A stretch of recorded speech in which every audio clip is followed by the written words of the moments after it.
A ustedes, amigos, que valoran los videos de En Perspectiva, los invitamos a sumarse como socios 3.0. Con un abono mensual permitirán la continuidad y el fortalecimiento de estos canales de periodismo digital. Más información en nuestro sitio enperspectiva.net/socios. Jubilarse, cobrar el 100% de la pasividad y continuar en actividad. Esto propone el diputado del Partido Colorado, Conrado Rodríguez.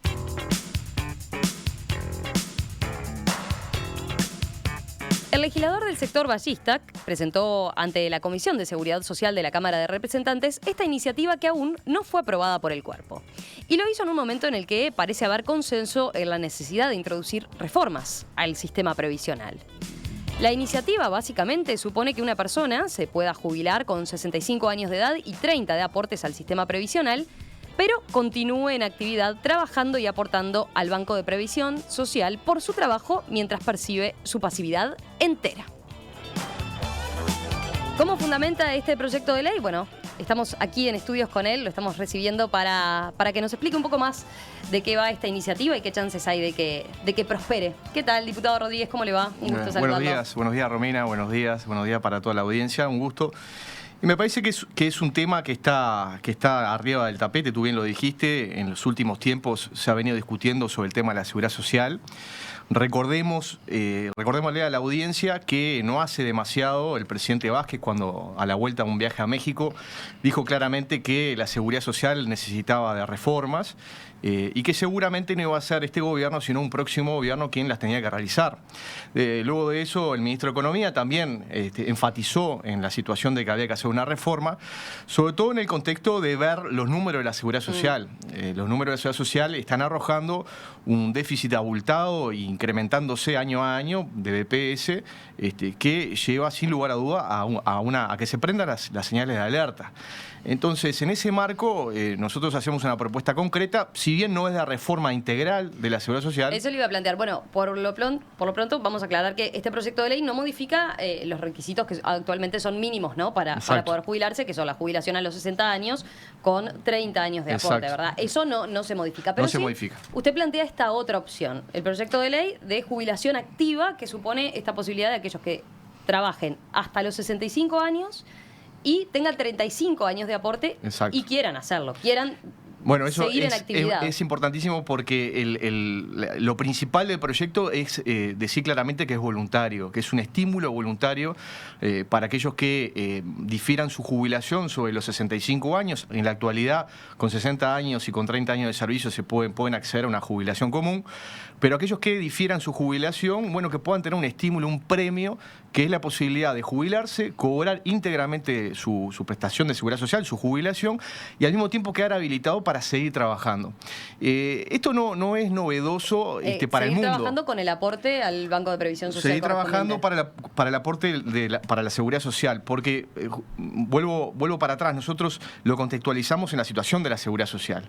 El déficit del EPS se ha venido incrementando a razón de $100 millones por año. En la actualidad son $689 millones en este 2018. Se proyecta que para el año que viene el déficit de EPS va a superar los $800 millones. También hay que recordar que es un déficit o una asistencia financiera que tiene que hacer el Estado después de todas las contribuciones que hace el Estado al BPS. Entre ellas 7 puntos de IVA, ¿no? Entre ellas 7 puntos de IVA, lo que tiene que ver con el IAS, otros impuestos afectados, las contribuciones obreras y patronales a la seguridad social. Después de que se vierte todo eso a BPS tiene un déficit para el año que viene de más de $800 millones. Entonces, contextualizado en esa situación, a nosotros lo que nos parece es dos cosas. ¿Qué logramos con la jubilación activa voluntaria? Bueno, que haya mayor cantidad de cotizantes a la seguridad social y por lo tanto va a haber más financiamiento para la seguridad social. Y por otro lado, al diferir la jubilación sobre los 65, de forma voluntaria, al diferirla, lo que logramos es que el BPS no tenga que pagar jubilaciones de forma anticipada. Pongamos una persona que se iba a jubilar a los 60 años, pero prefiere seguir trabajando porque se siente en condiciones, quiere seguir aportando a la sociedad y todavía piensa de que como tiene el estímulo a los 65 años puede seguir trabajando, bueno, a esa persona durante 5 años no se le va a pagar una jubilación y obviamente el BPS, bueno, va a haber satisfecho, digamos, esta razón del proyecto, ¿no? Que es la posibilidad de darle sustentabilidad a la seguridad social. Pero por otro lado, y esto también es súper importante, es muy importante, se le da libertad a la persona. Hay muchísima gente que sobre los 65 años quiere seguir trabajando, se siente muy activo, lo quiere hacer porque le encanta el trabajo que hace o porque quiere sentirse bien en cuanto a la salud, a la cuestión psicológica, a la cuestión emocional. Entonces, le permitimos tener un ingreso seguro, que vaya si es importante, que la persona sienta que tiene un ingreso seguro, que le da una sustentabilidad a su vida y a la vida de su familia. Y por otro lado, le habilitamos a seguir trabajando y a seguir aportando. Entonces, ese aporte se va a vertir íntegramente a BPS y va a seguir financiando la seguridad social. Este es un tema aporte, muy importante. Ahora entramos en detalle y le pregunto de eso, pero usted lo menciona esto en el proyecto de ley, ¿no? La exposición de motivos habla del envejecimiento activo como algo saludable y también un aspecto que puede contemplar, me imagino, es el hecho de que hoy en día muchas personas continúan trabajando, pero de forma informal, ¿no? Exacto. Sí, en realidad es una realidad que sucede y de esta forma se le estaría dando la opción de por lo menos cobrar la jubilación. Exacto, sí. Y seguir por la vía formal, ¿no? El interés general, ¿qué indicaría? El interés general indicaría de que es razonable pensar de que lo mejor para la sociedad es que esa persona, si está trabajando en negro, bueno, que en verdad aporte. Entonces, ante una situación que se da en la práctica, que no sabemos cuantificarla, porque obviamente en la informalidad no sabemos cuántos pueden ser, pero hay mucha gente que percibiendo una jubilación sigue trabajando en negro. Bueno, el interés general de la sociedad es que esa persona pueda vertir el aporte correspondiente a esa actividad remunerada a la seguridad social y que pueda financiar todo el sistema. Entonces, me parece muy importante dar esa facultad, dar esa posibilidad. Acá estamos también brindándole la oportunidad a la gente de que tenga la libertad de poder decidir. Si aquellos se sienten en condiciones de seguir trabajando, van a tener una cantidad de beneficios, porque van a recibir la jubilación de forma íntegra y por otro lado van a seguir trabajando, van a recibir el ingreso del trabajo y van a aportar para toda la sociedad a partir de los aportes a la seguridad social. Esto no es novedoso en el mundo, porque en algunos países europeos ya se está aplicando. Por ejemplo, ¿dónde? en Francia se está aplicando este sistema ¿Y con cuál buen es suceso. la experiencia ahí? La experiencia es justamente esa, habida cuenta de que la gente por suerte vive cada vez más, y esto es un fenómeno mundial, y la seguridad social obviamente tiene que responder a ese fenómeno. La seguridad social siempre tiene que pensar cuántos años tiene que pagar jubilaciones, ¿no? por cada una de las personas. Entonces, según esa expectativa de vida que se va alargando, se le introdujeron algunas herramientas concretas a la seguridad social, por ejemplo de Francia, para poder darle sustentabilidad al sistema. En España hay una discusión muy similar.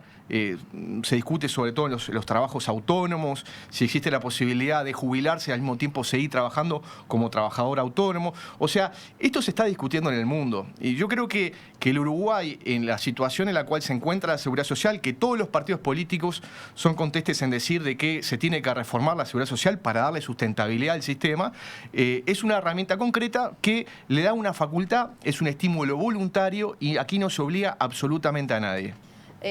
Vamos a entrar en los detalles, si les parece, del proyecto como tal. ¿Por qué en el proyecto de ley se establece, bueno, como requisito que la persona deba alcanzar esta edad, los 65 años de edad y los 35 de trabajo? ¿Qué tuvo en cuenta para fijar esos parámetros y no otros? Bueno, justamente a mayor cantidad de cotización en la seguridad social, a mayor cantidad de años de aporte a la seguridad social, eso va a descomprimir el sistema. El sistema está totalmente colapsado en este momento. Por ejemplo, la asistencia financiera está en niveles superiores a la asistencia financiera que tenía el Estado en 1995 a la seguridad social, que eso provocó justamente la reforma de la seguridad social. O sea, para que veamos la magnitud del tema. A veces cuando hablamos de tantos millones de dólares nos perdemos, pero el tema es que en un futuro no muy lejano, vamos a tener dificultades para poder pagar jubilaciones y pensiones y prestaciones de seguridad social. Entonces, al tener mayor cantidad de años cotizando en la seguridad social, obviamente que se descomprime el sistema, se financia más, en este caso, el BPS. Pero y el permite 65 se asocia más a una edad real de la persona a la hora de jubilarse, que se está comprobando los números, por ejemplo. El promedio llega a casi 64 años en la actualidad en el Uruguay. Entonces, como esto es un estímulo voluntario, llevarlo a 65 nos parece una cosa razonable, porque hay muchísima gente que continúa en sus labores, en sus actividades remuneradas después de los 64 años. Pero eso le permitiría al BPS poder tener una situación de sustentabilidad que en la actualidad parecería que no la puede tener, habida cuenta de los números que ya hablamos, ¿no? Entonces, con 65 años, si la persona no se jubila a los 60, 61, 62 y se jubila a los 65, bueno, va a tener un oxígeno, me parece diferente. O sea, el beneficio es por el hecho de que se postergue su retiro y porque después continúe aportando también. Más allá de que el BPS va a tener que hacer una erogación al pagarle la jubilación. Beneficio, se genera mayor cantidad de cotizantes y por otro lado, al diferir la jubilación, BPS no va a tener que pagar de forma anticipada esas jubilaciones. De todas maneras, quien se jubila a los 60 años no tiene el mismo porcentaje de jubilación que logra cuando se jubila a los 65. Es cierto. Ese aumento, digamos, está tenido en cuenta en este cálculo. Sí, nosotros lo hemos tenido en cuenta. Es cierto lo que tú decís, en el año 95, en la ley 16.713, que es la reforma de la Seguridad Social, allí se estableció un sueldo básico jubilatorio del 50%, llegando a los mínimos, 60 años de edad y 30, en ese momento se puso 35 años de servicio, el sueldo básico jubilatorio partía de un 50% de las mejores remuneraciones que tenía el trabajador, ¿no? Se hablaba de los últimos 10 años de asignaciones computables o los mejores 20 años. ¿No? Después, en el año 2008, eso se modificó, una reforma del primer gobierno de Vázquez, se reformó y se llevó a 45%. Entonces, sí, cuando pasa el tiempo, cuando pasan los años a partir de los 60 y cuando pasan los años a partir de en este caso, de los 30 años de servicio, se va mejorando el coeficiente por el cual se le da un porcentaje mayor en la jubilación. Nosotros sí lo contemplamos, pero pensamos que difiriendo la jubilación por encima de los 65 años y con más de 35 años de servicio, aún así la Seguridad Social se ve muy beneficiada. Vayamos a otro aspecto. De aprobarse la iniciativa que usted plantea, la persona cobraría, como dijimos, el 100% de la jubilación y además su sueldo, ¿no? Su Exacto. sueldo como trabajador. Y por ese sueldo se generarían aportes personales y patronales, ¿no? Exacto. Esos aportes no irían a engrosar lo que es ya su jubilación. No. ¿A qué se destinarían? Se destinarían, bueno, básicamente a poder darle sustentabilidad al BPS, al sistema general, como dijimos, y nosotros agregamos una cosa que también nos parece muy importante, que es la posibilidad de poder beneficiar a un colectivo importantísimo en toda sociedad, pero mucho más importante en el Uruguay, que son los jóvenes, ¿no? Nosotros prevemos en el proyecto de ley que parte de esos aportes vaya para un régimen especial de estímulos fiscales para el empleo juvenil. ¿Por qué es importantísimo el Uruguay? Bueno, por la tasa de nacimiento que tiene el Uruguay, que es relativamente baja con respecto a otros países, la tasa de migración que tiene el Uruguay, que es muy alta, sobre todo en los jóvenes, y que provoca que luego esa correlación entre activo y pasivo esté totalmente distorsionada. Entonces nosotros también tenemos que propender desde el Estado a poder propiciar políticas concretas para el empleo juvenil. Y puede ser una forma de alguna manera contrarrestar un efecto adverso que puede tener el proyecto, ¿no? Por el hecho de que, bueno, esa prolongación en el mercado de trabajo de esta persona mayor haga que no pueda ingresar un eso se puede dar joven, ¿no? Se puede llegar a dar parcialmente. Igual nosotros estimamos que eso no se va a dar en su globalidad o se va a dar en un porcentaje mínimo, porque la mayoría de los trabajos que realiza la gente que tiene más de 60 años no son los mismos trabajos que realizan la gente que recién ingresa al mercado laboral. Generalmente no son los mismos. Obviamente, en la racionalidad del mercado laboral, uno va incrementando, digamos, sus puestos de responsabilidad y su salario.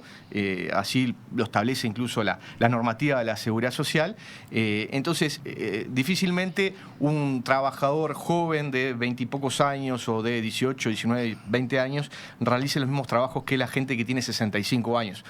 Puede ocurrir, sin lugar a dudas, pero por eso decimos que que hay un efecto, digamos, parcial, sí, en cuanto a darle un estímulo concreto para que los jóvenes porque ingresen. También ahí es cierto que también los jóvenes tienen una tasa de desempleo mucho más alta que la del promedio, ¿no? Exacto. Que ronda el 25%. Sí, y esto por eso que para nosotros es central y es muy preocupante. Por eso estimamos que un porcentaje de eso, obviamente que la reglamentación tiene que definir de qué manera se van a dar esos estímulos. Deberían ser estímulos que dé el propio BPS a la hora de exonerar aportes personales y patronales a determinados emprendimientos o a determinadas actividades para poder ingresar a jóvenes.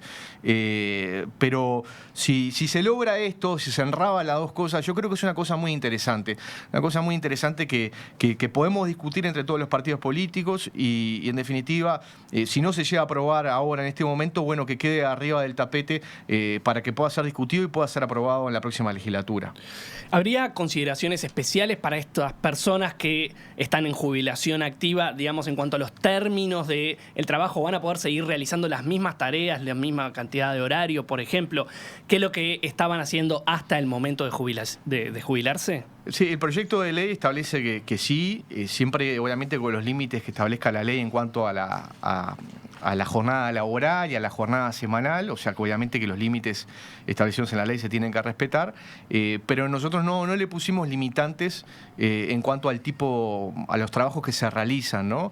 Ya existe un régimen del año 2013 que es un régimen de jubilación parcial. Sí, ¿no? Eso lo marcan varios oyentes, ¿no? Es bueno recordarlo, ¿no? Sí, Hay algo parecido. Algo parecido que a nuestro juicio fue a mitad de camino, pero que iba en la dirección correcta, que era la posibilidad de que se jubilaran por un monto, digamos, parcial, que podía ser el 50% del haber jubilatorio, y al mismo tiempo habilitarlos a trabajar el 50% del horario, con un máximo de 4 horas diarias. Eso ya existe. Lamentablemente yo creo que por falta de información a la gente, se ha aplicado muy poco. Sí, veíamos, la producción de En Perspectiva supo que apenas 160 personas se acogieron a este beneficio entre 2015 y 2018, a este mecanismo, ¿no?, de jubilación parcial que permita que cobre, no como plantea usted, del 100% de la jubilación, Exacto. sino... Pero aparte, ese régimen, la dificultad que tiene, que es muy difícil de fiscalizar. O sea, ¿cómo se fiscaliza si una persona realmente trabaja a mitad de horario? Y no trabaja a horario completo, no trabaja más de 4 horas diarias. Entonces, es de difícil fiscalización. Por eso a nosotros nos parece que está bueno poder darle libertad a la persona, que la persona decida libremente, si se siente en condiciones de seguir trabajando, que lo pueda hacer. Hay para otro caso que sí se cumple lo que usted plantea en el proyecto, que es para los docentes, ¿no? Sí, los docentes sí se pueden jubilar y después pueden reincorporarse. Por eso hay una cantidad digamos, de perforaciones a lo que es la incompatibilidad legal que existe a partir del acto institucional número 9 de la dictadura del año 79. Hay una incompatibilidad entre la percepción de la jubilación y la percepción de una remuneración en una actividad amparada por BPS. Ante esa incompatibilidad hay algunas perforaciones o hay algunas excepciones. Bueno, entre ellas la típica jubilación por caja, ¿no? Uno se puede jubilar de una caja y no de la otra. También, bueno, sí, ahí hay como, son subsistemas dentro de la seguridad social y obviamente como tienen sus aportaciones diferenciales, uno se puede jubilar por una caja y poder continuar en la otra. Pero incluso dentro del BPS, si aporta por la rama civil, por ejemplo, y aporta por industria y comercio, puede hacerlo. Lo puede hacer, sí, ¿No? hay una puede cantidad jubilarse de un rubro, de lo que aporta por civil. Cantidad y de no funcionarios públicos que tienen otros trabajos para complementar los ingresos y lo hacen en la actualidad. El tema es que aquellos que están dentro de la afiliación industria y comercio, que cuando se jubilan no les está permitido poder reincorporarse al trabajo cobrando su jubilación. Entonces, en eso nosotros lo que innovaríamos es en ese caso. Que es la mayoría de los casos, en verdad, ¿no? ¿El trabajador seguiría cobrando el mismo sueldo o pueden cambiar los términos? No, para nosotros también es muy importante recalcar eso. Tiene que cobrar el mismo sueldo porque si no se da lugar a la distorsión de lo que es el mercado laboral. Un empleador le puede decir, bueno, mira, jubílate, yo te retomo en la actividad, pero te voy a pagar menos. A mí me sirve porque te pago menos y vos ya cobras la jubilación. Y eso distorsiona el mercado laboral porque obviamente hay gente que requiere ese trabajo y que obviamente no puede acceder porque las condicionantes que se le dieron a otras personas fueron de alguna manera limitantes en cuanto a sus derechos y hace que obviamente en la competencia el empleador decida mantener a la persona que ya tenía en actividad. Claro.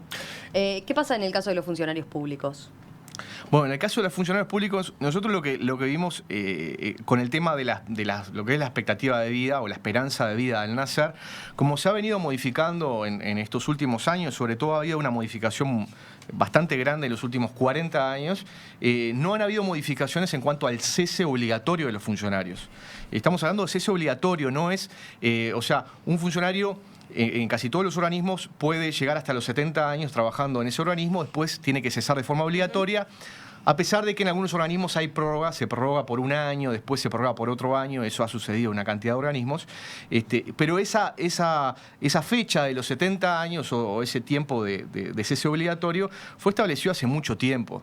Y obviamente como la esperanza de vida ha venido en aumento, a nosotros lo que nos pareció es que también acompasar ese aumento de la esperanza de vida con un cese obligatorio, por ejemplo, a los 72 años. Esto no quiere decir que los funcionarios públicos tenga que trabajar hasta los 72 años.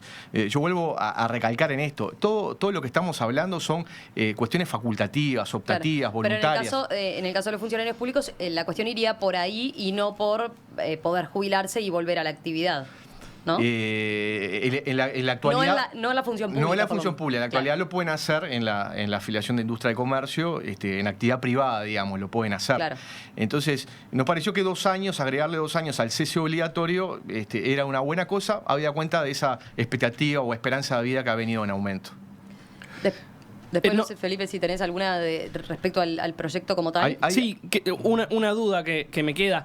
¿Qué pasa en el caso de los trabajadores? La relación, usted dice que es una decisión voluntaria, parte de la libertad del trabajador, ¿no?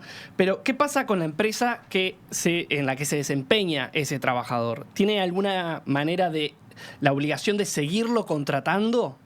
No, no tiene la obligación de seguirlo contratando. Lo que se establece en el proyecto es que la persona queda habilitada para el trabajo. O sea, el empleador lo puede retomar, una vez que hace los trámites jubilatorios, lo puede retomar.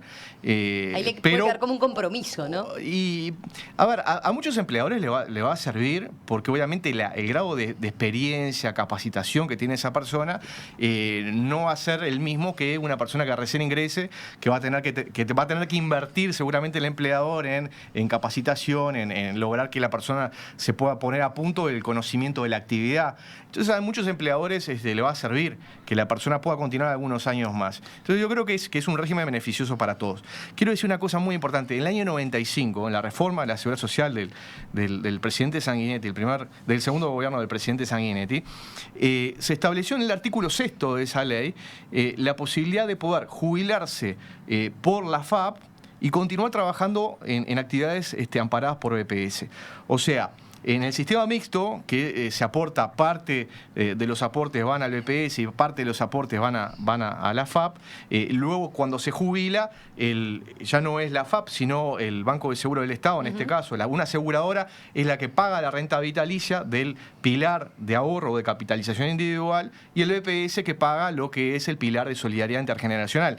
Lo que está establecido en esa ley es la posibilidad de que la persona, si llega a los 65 años, se jubile por la FAP o por el pilar de capitalización, pueda cobrar esa jubilación, al mismo tiempo seguir trabajando en BPS y tiene un estímulo. ¿Cuál es? De que no tiene que seguir aportando los aportes personales sobre la franja que aportaba a la FAP. Entonces, se ahorra el aporte personal y al mismo tiempo cobra una renta vitalicia y al mismo tiempo puede seguir trabajando y cobra su remuneración. Esto ya es ley vigente desde el año 95. O sea, por eso decimos que el tema de la incompatibilidad entre percibir una jubilación y una remuneración ha tenido una cantidad de perforaciones que han hecho más flexible el sistema y creo que con este proyecto de ley lo hacemos mucho más flexible y englobamos una cantidad de casuísticas que creo que no estaban englobadas. Para el caso concreto de las empresas que tengan un trabajador eventualmente que inicie una jubilación activa, los pagos serían lo mismo, ¿no? Tiene que mantener el sueldo, mantienen los aportes patronales y los personales. Exacto. Se mantiene todo. Se mantiene todo igual. El diputado del Partido Colorado, Conrado Rodríguez, presentó este mes un proyecto de ley de jubilación activa. ¿Qué novedad introduce? Bueno, lo veníamos conversando, la posibilidad de que una persona se jubile con 65 años de edad y 35 de aportes al sistema previsional, pero continúe en actividad trabajando y aportando al BPS mientras percibe el 100% de su pasividad.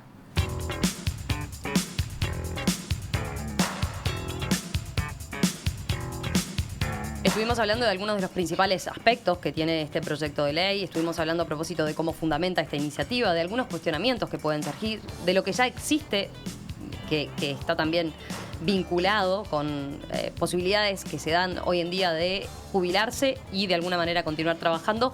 Pero teníamos, Felipe, muchas preguntas de los oyentes, ¿no? Sí, nos llegaron varias preguntas y planteamos algunas. Consulta, tengo 66, me jubilé por industria y comercio a los 60.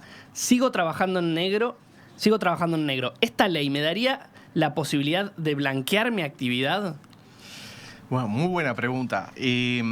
Obviamente que la casuística es enorme y es muy rica, porque la gente va tomando sus definiciones según las necesidades que tiene, ¿no?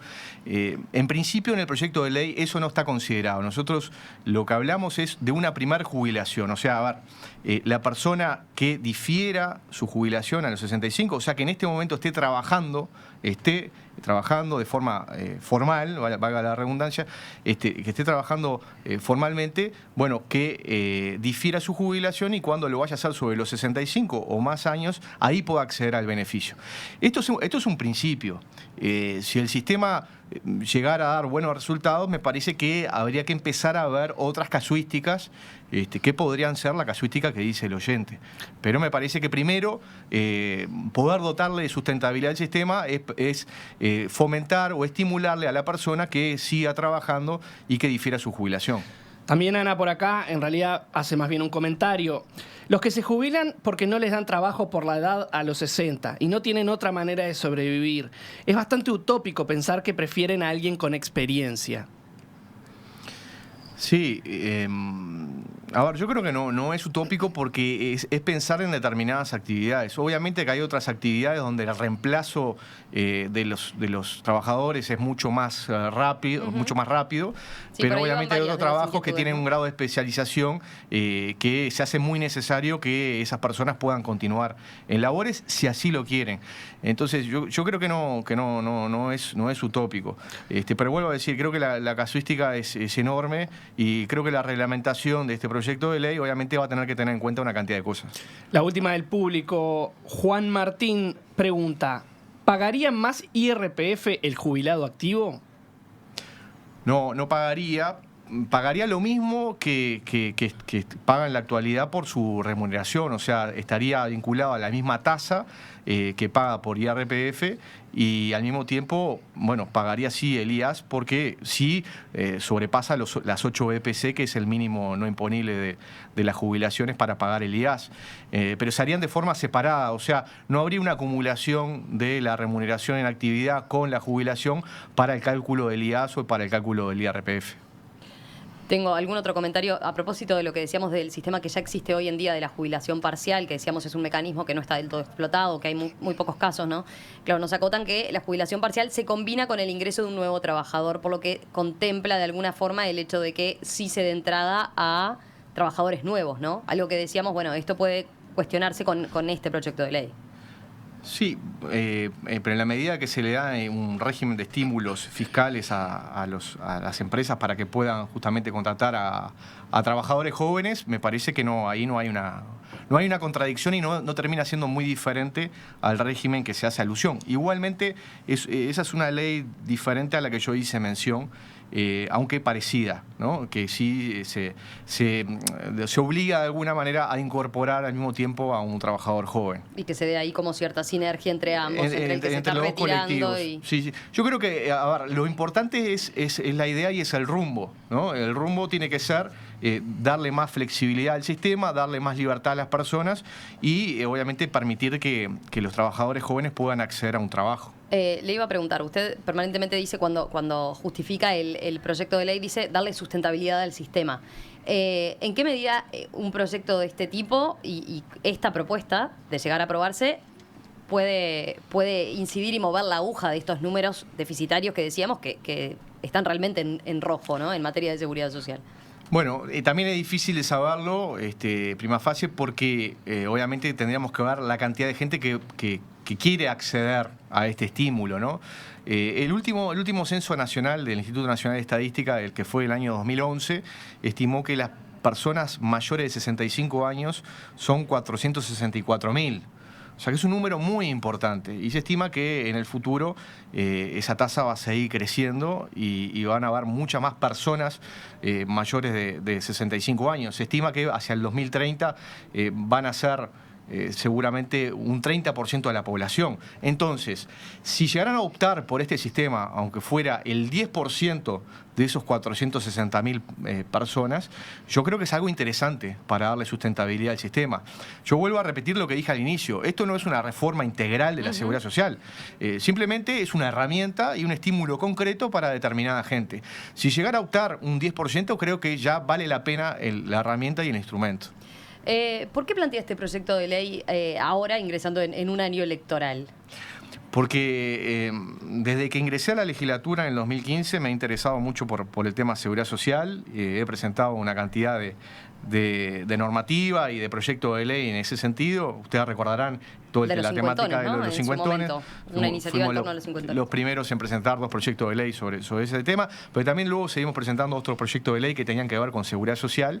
Y este proyecto de ley nosotros lo veníamos trabajando ya desde la ley de los cincuentones, porque nos parecía que podía ser una cosa útil a la sociedad y a la seguridad social, y sobre todo teniendo en cuenta de que se ha reconocido oficialmente la situación, aunque no se ha querido meter mano, no se ha querido llevar adelante una reforma, una mini reforma o convocar a hacer un diálogo nacional para poder empezar a discutir el tema.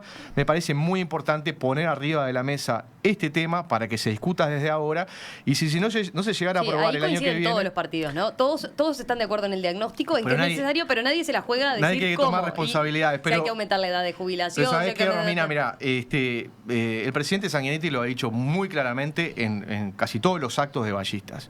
El tema de la seguridad social es un tema muy importante para la sociedad y nosotros, de forma responsable, vamos a darle impulso a una nueva reforma de la seguridad social que le dé sustentabilidad al sistema, pero que haga del sistema un sistema justo, que le permita a las personas saber a ciencia cierta cuáles fueron sus aportes y saber a ciencia cierta cuál va a ser su jubilación y que puedan tener una rentabilidad por ello. Toda modificación de la seguridad social requiere iniciativa del Poder Ejecutivo, ¿no? Sí, no toda. No toda. Esto podría... Esto no, a nuestro juicio no requiere iniciativa del Poder Ejecutivo, porque la Constitución habla de lo que son los cálculos, cómputos y beneficios jubilatorios. Esto vendría a ser un levantamiento de la prohibición o de la incompatibilidad legal, ¿no? De origen legal, que vuelvo a decirlo, es un acto institucional de la dictadura que luego fue convalidado por la democracia a través de un decreto de ley. Entonces es remover un obstáculo legal y no crear un nuevo cómputo, claro, a la hora de o causales nuevas jubilatorias. Es un estímulo nada más.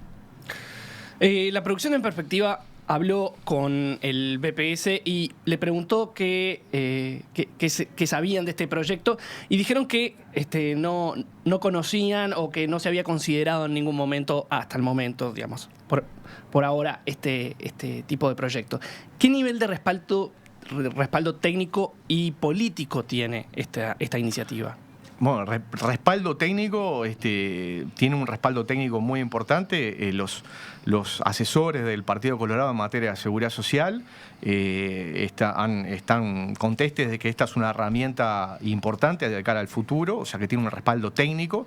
En cuanto al BPS, nosotros primero vamos a pedir que la Comisión de Seguridad Social nos reciba para poder argumentar este proyecto de ley. Y por ahora solo lo presentó, ¿no? Lo presenté. No lo que pasa que nosotros lo presentamos más o menos sobre el 10 de diciembre y el receso parlamentario inició el 15 de diciembre, que fue un sábado aparte. Entonces era muy difícil que la comisión nos pudiera recibir, pero seguramente después del receso o incluso durante el receso, a través de una comisión, una sesión extraordinaria de la comisión, vamos a argumentar el proyecto y vamos a solicitar la comparecencia de las autoridades del BPS y la comparecencia de autoridades del Poder Ejecutivo, específicamente del Ministerio de Economía y del Ministerio de Trabajo y Seguridad Social, para ofrecerles esta herramienta y a ver qué opinión tiene el Poder Ejecutivo, el gobierno, sobre este proyecto de ley. Hay otras preguntas de los oyentes que van por el lado más político, pero dice, ¿usted acompañó el proyecto de la caja militar? Porque eso también representa un déficit importante, dice, cuando se habla de seguridad social. El de la caja militar nosotros no lo acompañamos. Primero, no acompañamos lo que fue el impuesto que se quiso poner, un nuevo impuesto, porque ya se paga IAS, la prestación pecuniaria coactiva, me acordé bien del nombre, que se quiso aplicar. Nosotros no la acompañamos porque entendemos que es inconstitucional. Se imponía, digamos, 2 veces sobre el mismo hecho generador. Eso nosotros no lo acompañamos. En el tema de la reforma de la caja militar hicimos una cantidad de propuestas de modificaciones que no fueron recogidas. Sí entiendo de que tenía que existir una reforma. Existió reforma en la caja profesionales, en la caja notarial, en la caja bancaria. No veíamos razón por la cual la caja militar quedara excluida, pero creo que no se hizo de forma adecuada. No se contemplaron una cantidad de situaciones, sobre todo para los soldados, marineros y equivalentes que no podían acceder a una jubilación luego de una cantidad de años de servicio. Entonces, ante esos reparos, nosotros no terminamos acompañando, pero sí entendemos y acompañamos la filosofía general en cuanto que debía existir una reforma. Así que ahora habrá que esperar a que comience la actividad parlamentaria nuevamente, después allí por fines de febrero o marzo, para retomar la discusión. Entonces, sí, la discusión formal, ¿no? Porque nosotros ya hemos hecho algunas consultas. Incluso puede ser una propuesta del sector basista dentro del Partido Colorado. Sí, perfectamente. ¿La va a incorporar? Yo lo he hablado. ¿Una eventual candidatura de Sanguinetti? Lo he hablado con Sanguinetti, lo he hablado con el presidente Sanguinetti. Le parece una herramienta importante. Hicimos una publicación hace pocos días en el Correo de los Viernes, el semanario que dirige Sanguinetti, y nos parece que es algo que beneficia a todos, beneficia al sistema y beneficia a las personas que le dan mayor libertad. De manera informal, yo he hecho algunos contactos con algunos diputados de diferentes bancadas y realmente lo han visto con buenos ojos. Han visto que es una cosa innovadora para el Uruguay y que se puede dar tratamiento perfectamente a una situación. Yo, como siempre, no me cierro a la posibilidad de mejorar el proyecto, de recibir nuevas formulaciones que puedan dotar de mejores herramientas para la gente. Así que si el Poder Ejecutivo entiende de que es una buena herramienta, pero quiere agregarle algunas otras cosas, modificar algunas cosas, nosotros estamos abiertos al diálogo. Diputado Conrado Rodríguez, del sector basista del Partido Colorado, gracias por estos minutos esta mañana aquí en Perspectiva. No, por favor, muchas gracias por la invitación. Bueno, el saludo a toda la audiencia y muy feliz año. Gracias igualmente, que pase bien.